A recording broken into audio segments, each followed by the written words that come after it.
Sveiki visi ir dabar yra antroji dalis rugsėjo pirmosios makiažo. Ir šį kartą visą makiažą darysime su Catrice Cosmetica. Ir kaip žinoma, pirmiausia pradedam nuo pudros. Šį kartą naudosiu All Matte Plus pudrą, kuri yra matizuojanti, ilgai išliekanti ir be jokių aliejų. Ir spalva šios pudros yra 025 Sand Beige. Visų pirma, norėčiau labai pagirti pakuotę, tai yra tokia stiklinė pakuotė ir atrodanti tikrai labai prabangiai. Ir yra štai su tokiu dozatoriu. Tai įmame, dedame šiek tiek produkto ant sušlapintos kempinėlės ir paskirstame visą produktą per veidą tapšnojamaisiais judesiais. Taip, visų pirma, pudra yra labai geltona ir kažkodėl man šiek tiek primena buržuajus pudrą iš savo tekstūros. Turi kvapą, bet tokia visai, žinokit, malonu, tai kaip ir viskas gerai. Taip, čia buvo 2 paspaudimai, tai manau, kad reikia dar vieną kartą paspausti, turėtų užtekti visam likusiam veidui.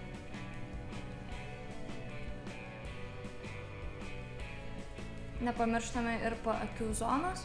Kadangi pudra yra tokios ganėtinai skystos konsistencijos, tai pats pirmas pastebėjimas tai, jog ji iš karto netampa matiška, todėl paspartinti visą įsiliejimo į jūsų odą procesą mes tiesiog švelniai patapšnosime pirštais, kad greičiau produktas įsiskverbtų į odą.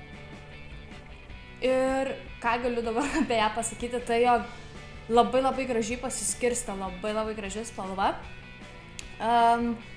Kitas dalykas, ganėtinai greit tapo visiškai matinė ir visiškai nelimpa, kas yra dar didesnis pliusas. Šitą pudrą rekomenduočiau toms, kurios turi ganėtinai riebią odą, nes sausos odos savininkėms nujaučiu, kad jinai bus per daug matizuojanti ir galbūt galėtų netgi šiek tiek sausinti odą. Nors ši pudra ir yra matinė, bet vis tiek rekomenduočiau užfiksuoti ją su biria pudra, dėl to, kad efektas visas išsilaikytų ilgiau.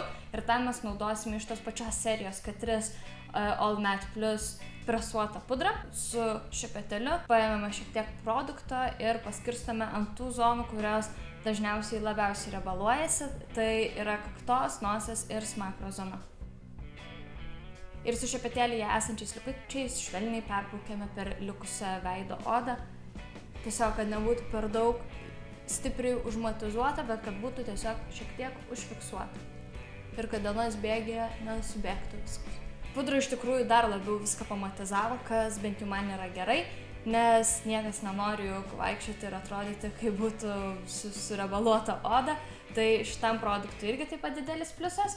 Ir toliau keliaujame prie veido kontūravimo. Ir veido kontūravimui naudosime Prime and Fine Professional Contouring Palette. Tai yra spalvos 010 Ash Radiance. Ir tai yra tokios 2 spalvytės. Viena yra highlighteris, kas yra lietuviškai ko gero iššviesintojas, kurią naudosime tam, jog suteikti savo veidui daugiau spindesio ir iškilesnių formų. Ir kita priemonė yra kontūravimo priemonė, kurią pakontūruosime veidą. Pirmiausia, pradėsime nuo kontūravimo. Kontūravimui naudosiu štai tokį paprastą šepetėlį. Tik tiek stengsiuos paimti visą produktą kampu, jog būtų lengviau jį įdėti į tas vietas, į kurias mes jį norime įdėti.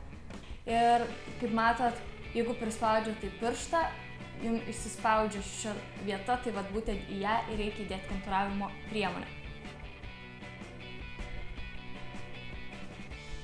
Ir nepamirštame viską labai gerai išsklaidyti tam, jog vėliau neatrodytume užsidėjusios tokius 2 brūkšnius ant savo veido. Taip pat nepamirštame šiek tiek pakontūruoti ties smilkiniais ir ties plaukų augimo linija. Ir jeigu yra noras, taip pat galime pakontūruoti šiek tiek nosies galiuką, tai rekomenduočiau kontūruoti štai šioje vietoje, šiuose tose, kur yra tokie įlenkimai ir šiek tiek patį veido kontūrą.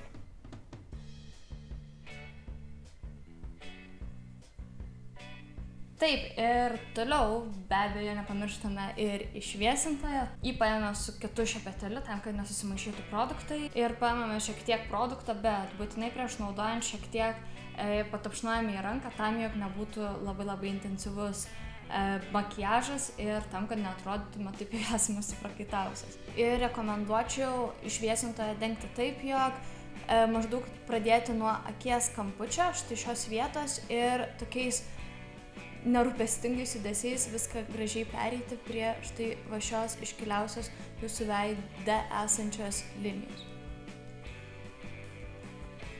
Ir tą patį viską pakartojame su kita pusė. Ir jeigu jūsų oda šiaip iš tikrųjų yra ganėtinai sausa arba nelinkus iš vis riebaluotis, tai sakyčiau, kad jūs galite šiek tiek išviesintojo užsidėti ties nosies galiuku ir ties kaktos zona. Taip jūs suteiksite veido tokio gyvumo, spindėjimo, bet jeigu jūsų oda yra linkusi į riebalavimąsi, į riebumą, tai to tikrai nerekomenduoju daryti, kadangi dienos eigoje jūsų veido oda šiek tiek pasiriebaluos ir su highlight, kartu su išviesintoju jūsų veido oda iš vis atrodys super riebi, tai to nerekomenduoju daryti toms, kurios turi riebę odą. Tai šiuo atveju, kadangi aš turiu mišrią odą, tai aš to ir nedarysiu, išviesinu tik virš skruostikaulio esančias vietas. Ir ką galiu pasakyti apie patį produktą, tai be proto patiko. Iš tikrųjų, visų pirma, pats kontūravimas gavosi labai natūralus. Ir kitas dalykas, išviesintojas turi tokių labai smulkių žėrinčių dalyčių, nesakyčiau, kad spindančių, sakyčiau, kad žėrinčių, ir tas išviesinimas atrodo be galo natūralus, tai šitam produktui duodu 10 iš 10, tikrai žiauriai nustebino ir labai tikrai patiko, tai šį tikrai labai rekomenduoju išmėginti arba bent parduotuvėje nueiti pasižiūrėti, kaip jis atrodo, jums patiks ar nepatiks. Ir dar vienas dalykas, kad kontūravimo pati priemonė yra ganėtinai šalto atspalvio, kas būtent lietuvaitėms manau, kad yra labai gerai, ypač norinčiams suteikti savo tokio natūralaus, labai kasdieniško įvaizdžio efektą. Ir toliau kita priemonė, kurią naudosime, tai yra Multi-Matte Blush, taip pat iš tos pačios linijos skaistalai, kurios spalva yra 010 Love Rosy. Šie skaistalai turi netgi 4 spalvas, tai mes pamiksuosime pirmas 3, tamsiausias kol kas neliesime ir tiesiog viską su šepeteliu paprasčiausiai taip paėmame ir šiek tiek nukratome į ranką. Iš tikrųjų, skaistalai labai natūraliai dengiasi ir bent jau man tai labai gražiai atrodo.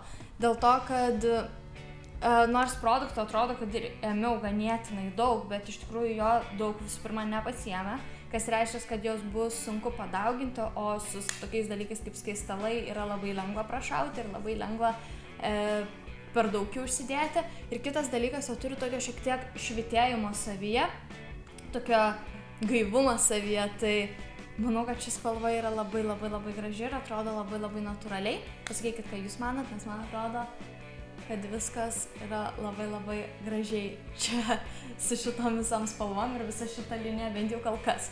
Toliau judame prie antakių ir šį kartą naudosim iš Catrice Cosmetics Eyebrow Stylist antakių paštuką.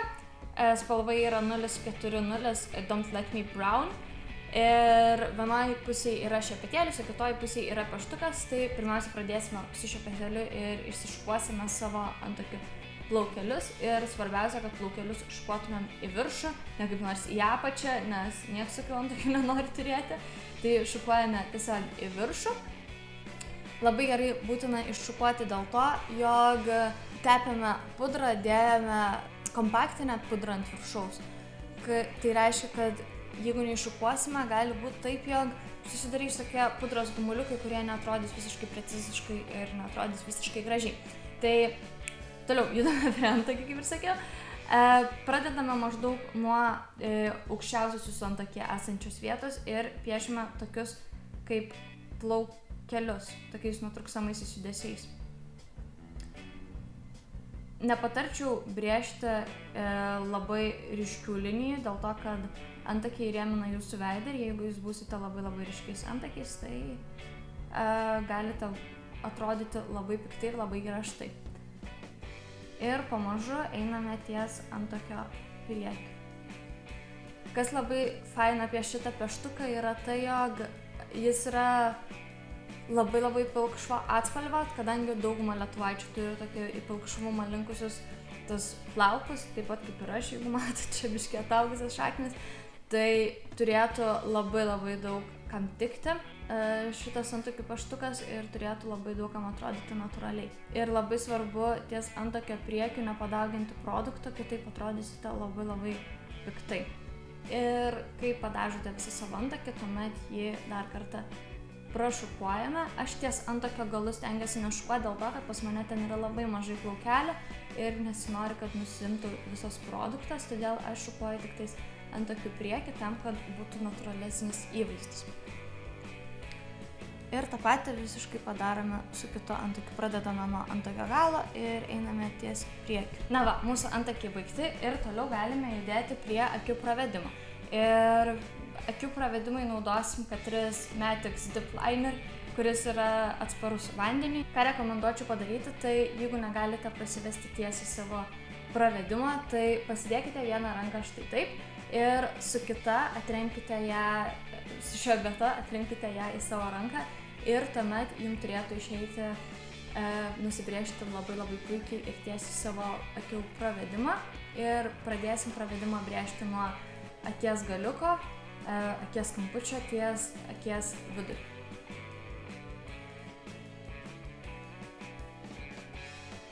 Ir kai nusibrėžėme maždaug tokį kaip linkį, tada labai svarbu nepamiršti užriesti šiek tiek užriesti šiek tiek savo akių pravedimą ir taip suteikti tokį kaip katės efektą ir tuo pačiu padidinti ir padaryti tokias labiau išraiškingas savo akis. Tai patarčiau nebrėžti kažkur nuo vidurio to pačio galiuko ir užlenkimo. Aš sakyčiau pradėti maždaug nuo šitos vietos, vos žemiau negu baigėsi jūsų akies kamputis. Nubrėžus tai štai va tokią tiesią strėlytę link jūsų antakio galo, ją sujungti su jūsų likusiu akies pravedimu. Va, taip labai paprastai ir gaunasi jūsų akies pravedimas. Ir kai jūsų akies pravedimas jau yra baigtas, kitas žingsnis yra blakstienų tušas ir naudosime Luxury Lashes, taip pat vandeniui atsparų, apimties suteikiantį blakstienų tušą ir tokiais kaip bangeliam, kad darytum tokiais zigzagais, tepame blakstienų tušą. Taip pat nepamirštame apatinių blakstienų. Na va, ir paskutinis, pats paskutiniausias žingsnis šiame makiaže tai būtų lūpas. Ir lūpoms naudosime Catrice Luminous 060 Nude spalva, lūpų dažus ir jais tiesiog padengsime lūpas. Pirmiausia, pradėsime nuo apatinės ir tuomet keliausime prie viršutinės lūpos. Dar vienas dalykas, jeigu jums lūpų spalva yra per šviesi, kaip šiuo atveju yra man, tai siūlyčiau pasiimti šiek tiek skaistalų ir su piršteliu paėmus kokią vieną iš tamsesnių spalvų, galbūt netgi pačią tamsiausią, įtapšnoti į lūpas. Taip lūpoms suteiksite daugiau gyvumo ir jos bus labiau ružavestės ar bet kokio kito atspalvio, kokie yra jūsų skaistalai. Ir tokį makiažą galite naudoti tiek einant į mokyklą, tiek į universitetą. Tai nėra labai vakarinis makiažas, bet dienos metu manau, kad tai yra labai puikus sprendimas ir svarbiausia, kad labai greitai jį galima pasidaryti. Tai toks buvo mano video ir laukite mano paskutinio video, kuris bus apie Essence kosmetiką. Ir jeigu norite pamatyti, kaip aš pasidariau makiažą rugsėjo 1 su Prestige kosmetika, paspauskite čia į raidelės arba palaukite ir už porą sekundžių jums išmes mano video ir tenai tiesiog galėsite paspausti. Tai ačiū, kad žiūrėjote, esat visos labai gražios, labai nuostabios, spindėkit ir mylėkit svarbiausia. Tai iki ir susitiksim greit. Sveiki visi ir kaip iš pavadinimo supratote, tai bus rugsėjo 1 makiažo filmukas ir tokių filmukų bus netgi 3 su 3 skirtingom kosmetikos firmom. Tai šį kartą darysiu su Prestižu ateinantis